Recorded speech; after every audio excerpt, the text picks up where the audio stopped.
न जाने वह कौन सी मनहूस भरी थी, यह बलाए नागहानी मेरे गले पड़ी थी। जिसे आराम में जान समझा वह आराफते जान हुई, जिसे अमृत समझा वह विष के समान हुई। छल हुआ, कपट हुआ, धोखा हुआ, पर इस मुसीबत से निकलना बड़ा मुश्किल हुआ। सांप के मुंह में छुछुंदर, खाए तो कड़वी, उगले तो करंती, छोड़ू तो निदामत, रखूं तो शामत। जब से उस कलमुही को खिला कर लाया, न पेट भरकर खाया, न आंख बंद करके सोया, या तो उसके वियोग में तड़पता रहा, या फिर उसकी जली कपटी बातें सुनकर भीतर ही भीतर जलता रहा। रहे सहे को हनुमान उजाड़ गया, मेरी मान मर्यादा को मिट्टी में मिला गया। जबकि उसके साधारण से दूत का यह हाल है, तो उनकी शक्ति का अनुमान लगाना सख्त मुहाल है। महाराज, आज आपकी तबीयत पर किस प्रकार का महर है?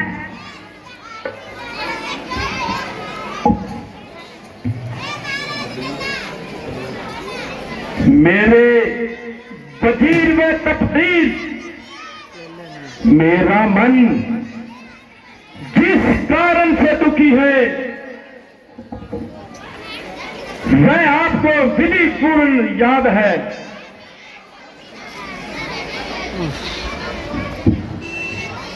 जब से हनुमान सबकी आंखों में धूल डालकर चला गया और कई वीरों का वध करके अपने आप को साफ निकाल गया, तब से मेरे हृदय को बड़ा क्लेश हो रहा है।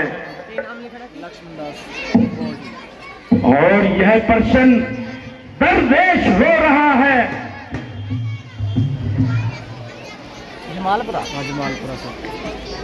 जिसके दूत की इस बात की दलेरी है, इस प्रकार की तो सेना उसके पास और भी बथेरी है।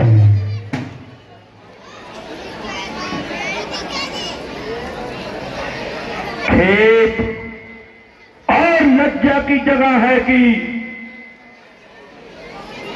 इस प्रकार हजारों मनुष्य में से एक साधारण व्यक्ति इस प्रकार निकल जाए तो और कोई जीवा तक न हिलाए।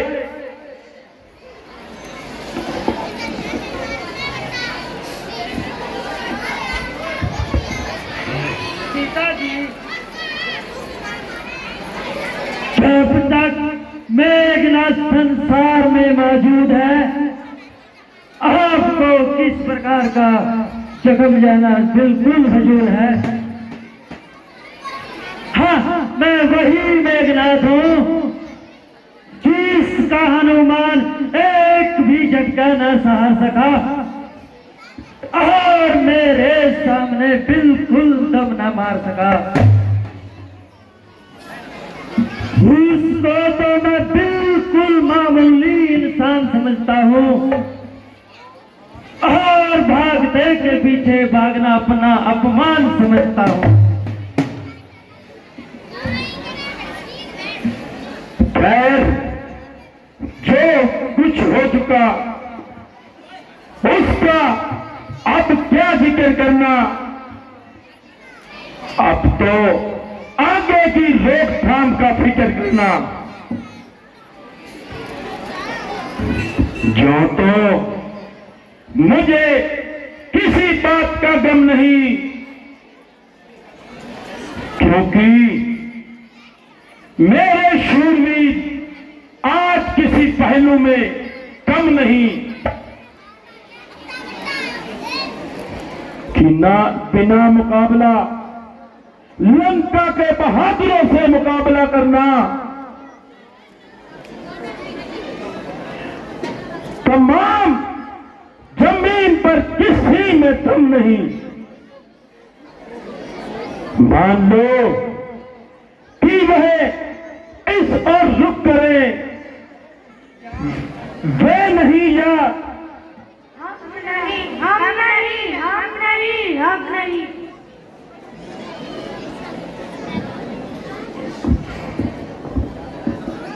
भ्राता जी, आपके समस्त सभासद आपसे डरते हैं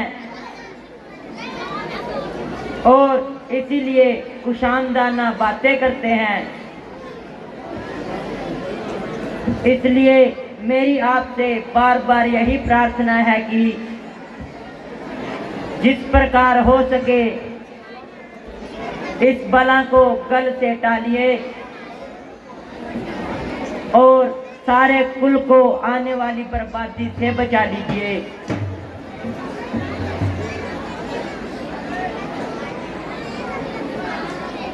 चाचा साहब, बस बस, बहुत हो चुका।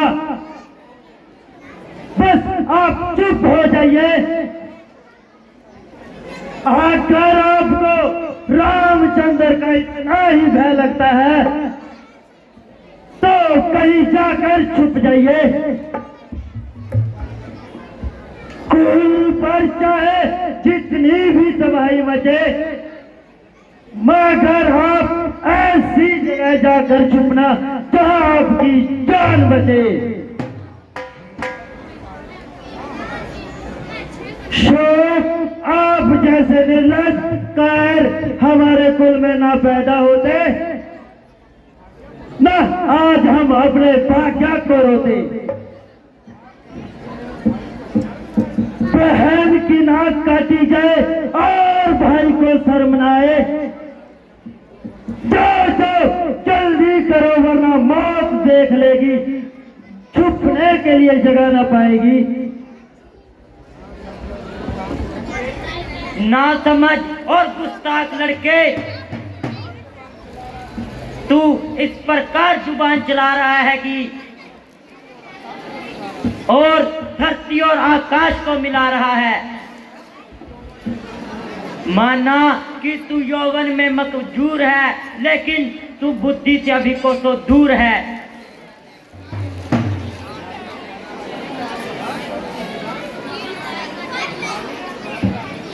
बालिश तबार का लड़का और हाथ भर की जुबान, जो मुंह से निकल गया वही प्रमाण।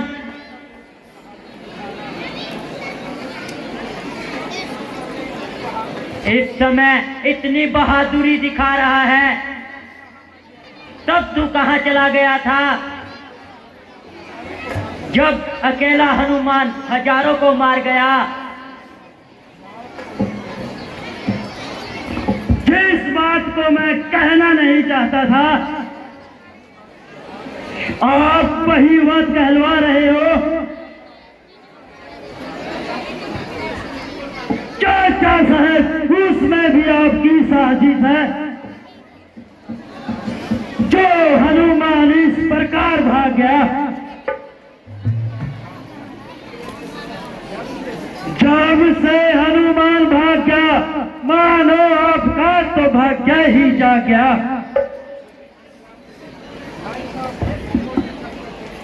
भाई साहब, आप देखते हो कि यह कल का लड़का किस तरह जुबान चला रहा है। निस्संदेह ये जो कुछ भी कह रहा है बिल्कुल ठीक कह रहा है। शोक की आप इसका अनुचित पक्ष लेकर मेरा अपमान कर रहे हो और इसकी पीठ ठोक ठोक कर सारे दरबार में मुझे अपमानित कर रहे हो। अरे निर्लज, यदि मैं इसका पक्ष भी लेता हूं तो शत्रु का वफादार तो नहीं और तेरी भांति मुल्की कौमी गद्दार तो नहीं। तेरी शत्रु के साथ गहरी सांठगांठ है, इसीलिए हमारी प्रत्येक बात तेरे नजदीकी ऐतराज है।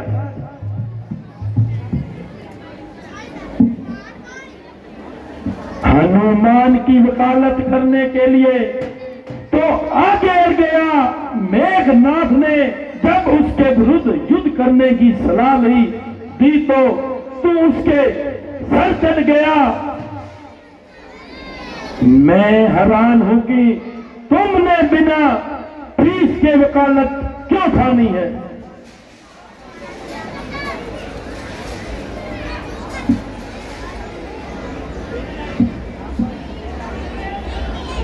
भ्राता जी, यह आपकी भूल है और मेरे मन में ऐसा ख्याल लाना बिल्कुल फिजूल है।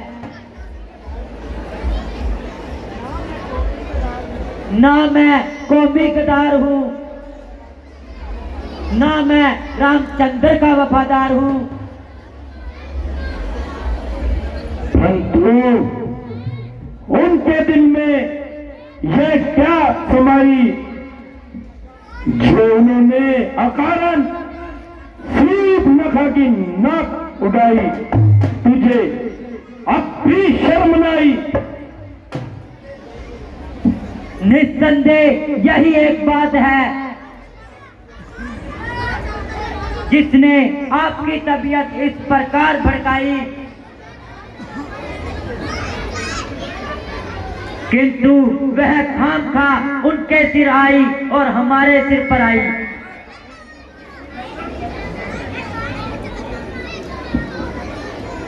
शर्म शर्म शर्म। हैरत हैरत हैरत।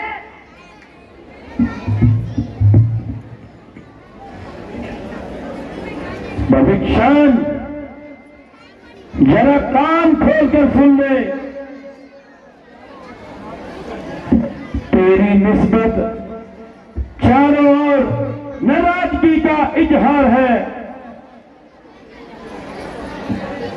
और हर तरफ से तेरे लिए लानत और तुषार है। मेरा प्रत्येक वीर मरने मारने को तैयार है और सिर्फ तेरी तरफ से इनकार है। इससे स्पष्ट प्रकट होता है कि तू खुल्लम खुल्ला उनका खिदमतदार है और कौमी गद्दार है।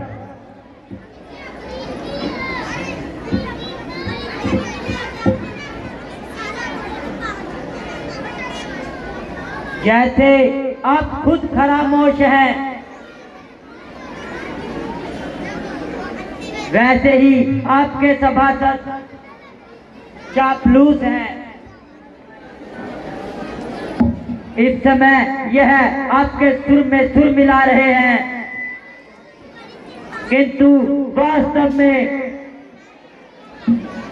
ये अमृत के धोखे में आपको विष पिला रहे हैं। अरे ओ पापी मक्कार, बगैरत गद्दार,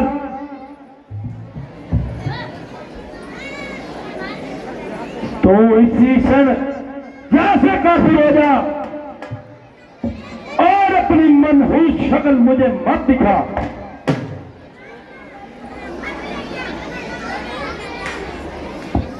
कोतवालो, इसको मेरी आंखों के सामने से दूर ले जाओ और इसको हमारी सीमा से बाहर निकाल दो।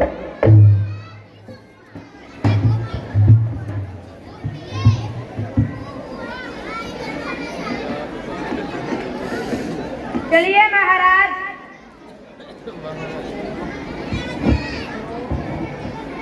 शोहर,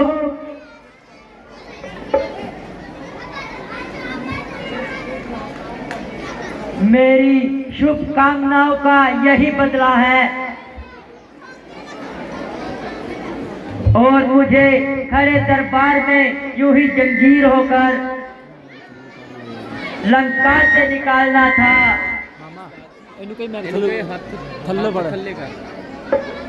अच्छा भाई,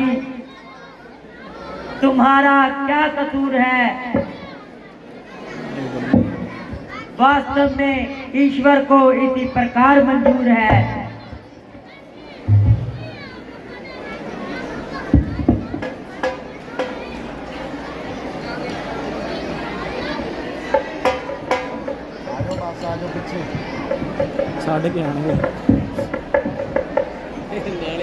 आज से मेरा और भविष्य का नाता टूट गया और यह देश है देव के लिए उससे छूट गया।